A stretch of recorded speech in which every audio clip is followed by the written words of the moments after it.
Hey everybody, welcome back to another video. I know I haven't posted in 5 days, but I found actual content to make, and we're going to be doing more Halloween shit, because why the fuck not? That's what this channel's based on, and yeah.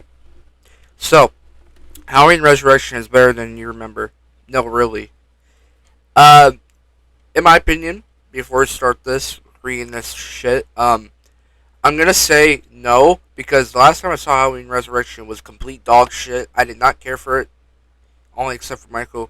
If they would just remove Busta Rhymes, the movie would have been perfect. Literally, I have no problem with the mask. I have no problem with the storyline's kind of but if you removed Busta Rhymes, that would make the movie a lot better. It'll probably be maybe a 5, but it's just a piece of dog shit. But let's get started. If you can look past Busta Rhymes, it's actually quite enjoyable. Well, they mean like if without Busta Rhymes being in the movie, but kicking his ass and shit, I don't fucking know. Alright, so in 1978, John Carpenter changed the horror genre with the release of Halloween, obviously, one of the best classics of all time. His simple yet terrifying tale about a white masked boogeyman named Michael Myers stalking through the shadows of suburbia was such a success that it launched dozens of copycats throughout the 80s, most notably Friday the 13th and Jason Voorhees. Halloween copied itself throughout the next few decades as well, with 7 sequels coming out over the next quarter of a century before Rob Zombie would reboot the story in 2007. Rob Zombie's turn came after the colossal failure of 2002's Halloween Resurrection or Michael Myers or Halloween Resurrection. A movie considered so bad that it killed that a movie that so bad that it killed that timeline's version of Michael Myers Forever. Obviously, because but I like the ending in H2O where she chops off his head, but it turns out not to be Michael Myers. You later realize that in Resurrection, the very beginning, it was not Michael, which is fucking chilling as shit. I like that. That's the only good part about Resurrection. Well, except for killing off Jamie Lee Curtis. They did not have to do that. Like, they could have kept her in the movie, but I don't. At the time, I think Jamie Lee Curtis did not want anything to do with Resurrection. So, yeah. Back to it. While it's nowhere near the genius of the original or the easy fun of Halloween 2 or Halloween 4: The Return of Michael Myers, Halloween Resurrection doesn't deserve its status as the worst film of the franchise. There, I can agree with that because the worst film in the entire franchise, in my fucking opinion, either has to be Halloween 2, not the original, Rob Zombie's H2, or uh, yeah, that's it. Halloween Rob Zombie 2. I'm not gonna count Halloween Ends because I didn't think that film was completely dog shit, but I despise what they did in that film, but I still thought it was a great film. I like where Corey Cunningham and Michael Myers were teaming up. I thought that was badass, in my opinion. I know a lot of people might agree with me for that, but still bullshit how they killed Michael off. So, um, Rob Zombie's H2. I know a lot of people might have liked it, but it was dog shit. You gotta be fucking serious. Like, they're talking about fucking a corpse and shit. It's fucking disgusting. Literally. But, thought it's flawed, especially with one awful scene in particular. It's also a movie that aimed to get away from the past to make Michael Myers scary again. On that level, it succeeds. Well, can we be honest, though? Any Halloween fucking movie is not fucking terrifying. Like, any Halloween movie is not terrifying. Unless the original. I'm gonna say the original because if you think about it, in that fucking movie, Michael Myers is so fucking creepy. Like, that's the first time you ever see him. But the way Nick Castle betrayed him, well, like, played him, it's so good, literally. And that's why I like Halloween, the original. a lot. Obviously, a lot of people would agree. Like, I don't get how people don't like the original. Like, literally, it's the whole thing that started it off. But let's get back to it. While it's nowhere near the genius of the original, well, I already read that. Uh, though it's flawed, especially with one awful scene in particular. Oh my god, what am I doing? I'm okay. Whatever. Halloween review. Whatever. Halloween HBO couldn't let Michael Myers live. I wouldn't. I would say yes, but um, anyway, going to 2002, the Halloween franchise was in a strange place. Yes, it was. After some up and down success through the slasher craze, it birthed in the 80s and the 90s, saw a butchered sixth film in the 1995, Halloween the Curse of Michael Myers, which I think is an awesome film. I think that's a fucking great ass film. I think it might be one of my favorites, obviously. Same thing with Mike and Jay, but I'm not copying them. I love Halloween 6 like they do. I think it's a great film they put together. Where Michael's plot now had him in a cult, and the man behind the heroic, can't speak, heroic Dr. Loomis, Donald Pleasance, I can't say that word, whatever, passed away before reshoots, yeah, which is fucking sad, bro. Like, literally, Donald Pleasance is such a talented actor. He, whatever the fuck when they play a character, he played Dr. Loomis incredibly. Nobody will ever be better than him. If anyone ever says Donald Pleasance wasn't the best Dr. Loomis, then Malcolm McDowell was a good Dr. Loomis. I think he was a good Dr. Loomis, but nothing will ever top Donald Pleasance's performance as Dr. Loomis, obviously. And I stand by that if anyone disagrees. But 3 years later, Laurie Strode herself, Jamie Lee Curtis, agreed to return one more time if Michael Myers would be killed once and for all. Yeah, she doesn't care for Michael. Anyway, it wasn't that easy. Halloween producers since the beginning, Mustafa Akkad, couldn't let this crazed cash cow die. Obviously, there had to been, there had long been a legal clause that the shape must always keep coming back for another film. They need to make another film somehow because Michael Myers is the money and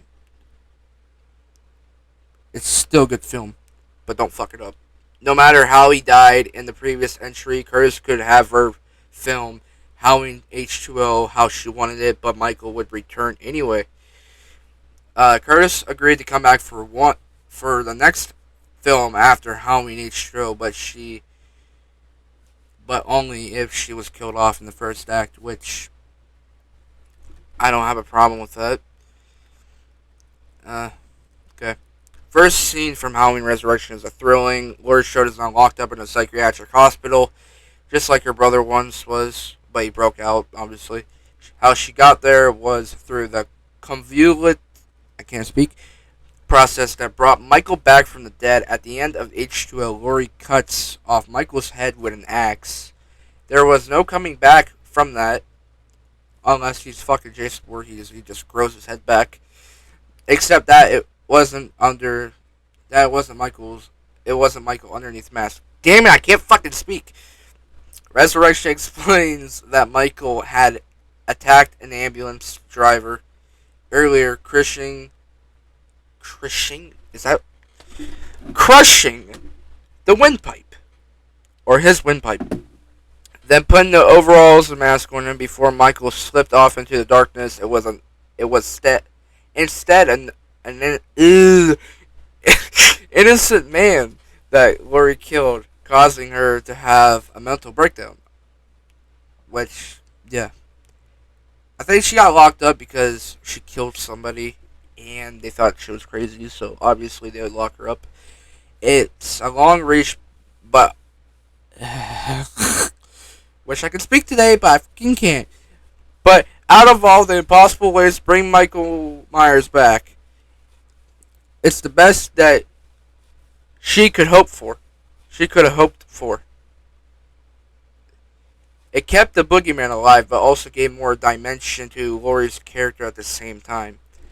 Halloween Resurrection finally moved on from Laurie Strode.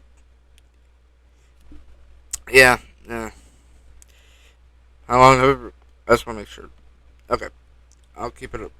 Laurie's death scene is immediately a little bit goofy. Yes, setting up a contraption on a hospital roof where Michael has stepped into the loop of a rope before Laurie presses a button to raise him off the ground is a bit too Looney Tunes, but it works thanks to the creepy atmosphere of the hospital setting at night. Curtis, great acting no matter what role she's in, and in fact, that Michael looks scary. He did not look scary. He just looked like Michael Myers now. He's not scary. He's just, if I ever faced Michael Myers, I knew I would be dead shit. But Michael looks scary again in H2O with his giant eye holes. He looked too human, but now the mask was back to being menacing, if a little too angry looking. He just looks fucking confused, like literally. Uh, you know what? Let's skip this and let's go to here. Obviously, with Laurie dead, Michael just wants to go home. However, this old Haddonfield home is no longer abandoned. An internet reality show called Dangertainment, fuck you, is now there. The series will send several teenagers equipped with cameras into the Michael Myers home on Halloween night. To explore the creepy surroundings, the presentation of the home works perfectly in another sequels. Well, in other sequels, the home was shown to be wildly different from how it was in the first two films, obviously.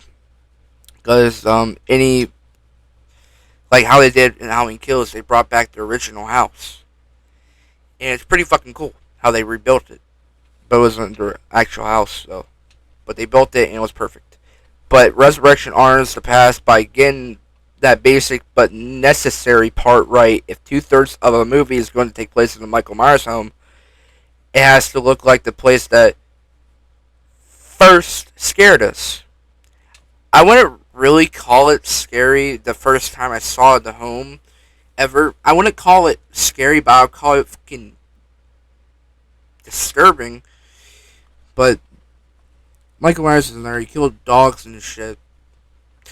But this is done right because the film director Rick Rosenthal, which is I think the director for the second movie, I think, was also the man behind. Yep, he was the director for the second movie, or I could be wrong. You know what? Halloween 2 director. Who's the director of this movie? Yep. Okay, I'm good. As if, yep. And it just goes on. Like, the characters were kind of bit fucking. Like, they were kind of bit off. They didn't act. They acted like Michael Myers had his dick out. He was fucking butt ass naked, going around the fucking house. Like, but the kills were kind of bit shit, though. Literally, they were kind of bit shit. If you think about it, the one part where the bitch gets her head cut off, the one part, I think the best kill, obviously, has to be where the guy gets the thing through his fucking neck. That's a pretty dope kill. Freddy's girlfriend, her kill was off screen, which. And then you get the very beginning, Laurie Strode's death. Then you get this classic slash to the throat. And then at the very end, Michael ends up getting blown up and he dies. Well, he doesn't die because you see his eyes open at the very end. And it does that or a fucking noise. And then the music plays. But, in my opinion, Halloween Resurrection, fuck you. Halloween Resurrection is still a shit film. Well, if you removed Busta Rhymes from it, it would still be a good film. If they remove Busta Rhymes from it, It'll be a 5, but it'll still be shit. Multiple reasons, but I'm still gonna call it shit. If they ever removed Buster Rhymes from the movie, it would make it a lot better, and I'll probably give it a higher rating. But for now, you can't make changes when the movie has already been released. You can't do it. So it's still shit. I don't care what anybody says, but yep, that's about it. Uh, Another Halloween video. Obviously, I love making these, and I can't wait until they reboot Michael Myers again. I want to see what happens. I want to see what the timeline and shit. But yeah, that's about it. See ya.